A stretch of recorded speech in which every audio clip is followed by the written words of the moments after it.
زلزلے کیوں آتے ہیں؟ حضرت عائشہ رضی اللہ تعالی عنہا سے کسی نے پوچھا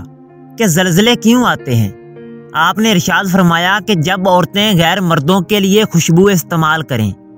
جب عورتیں غیر محرم مردوں کے سامنے ننگی ہونے میں جھجک محسوس نہ کریں، یعنی زنا عام ہو جائے، جب شراب اور موسیقی عام ہو جائے تو زلزلے کی توقع رکھنا۔ نبی کریم صلی اللہ علیہ وآلہ وسلم کی نصیحت۔ رسول اللہ نے فرمایا، دوسروں کی عورتوں سے دور رہو، تمہاری عورتیں بھی پاک دامن رہیں گی، اور اپنے والدین کے ساتھ حسن سلوک کرو، تمہاری اولاد بھی تم سے حسن سلوک کرے گی۔ حضرت ابو ہریرہ رضی اللہ تعالی عنہ سے مروی ایک روایت نقل کی ہے جس میں رسول اللہ صلی اللہ علیہ وآلہ وسلم نے ارشاد فرمایا کہ قیامت اس وقت تک نہیں آئے گی جب تک علم کو اٹھا نہیں لیا جاتا۔ اس وقت کثرت سے زلزلے آئیں گے،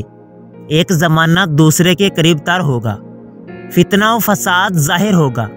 حرج میں یعنی قتل میں اضافہ ہوگا، یہاں تک کہ مال و دولت کی فراوانی اس طرح ہوگی جیسے ابل پڑیں گے۔ جامعہ ترمذی میں معروف صحابی حضرت ابو ہریرہ رضی اللہ تعالی عنہ سے ہی مروی دوسری حدیث مبارکہ میں رسول اکرم صلی اللہ علیہ وآلہ وسلم نے قرب قیامت کی نشانیوں کا ذکر کرتے ہوئے ارشاد فرمایا کہ جب مال غنیمت کو گھر کی دولت سمجھا جانے لگے، امانت میں خیانت کی جائے، زکوٰۃ کو بوجھ سمجھا جائے، دینی تعلیم دنیا کے لیے حاصل کی جائے، آدمی بیوی کی اطاعت کرنے لگے،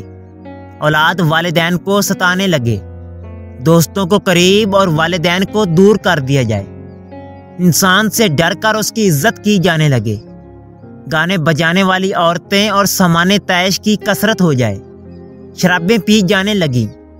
امت کے بعد میں آنے والے لوگ پہلے لوگوں پر لعنت ملامت کرنے لگے، تو پھر اس زمانے میں سرخ آندھیوں اور زلزلوں کا انتظار کرو، اور زمین میں دھنس جانے اور صورتیں مسخ ہو جانے اور آسمان سے پتھر برسنے کے بھی منتظر رہو، اور دیگر آفات و بلیات اور نشانیوں کا انتظار کرو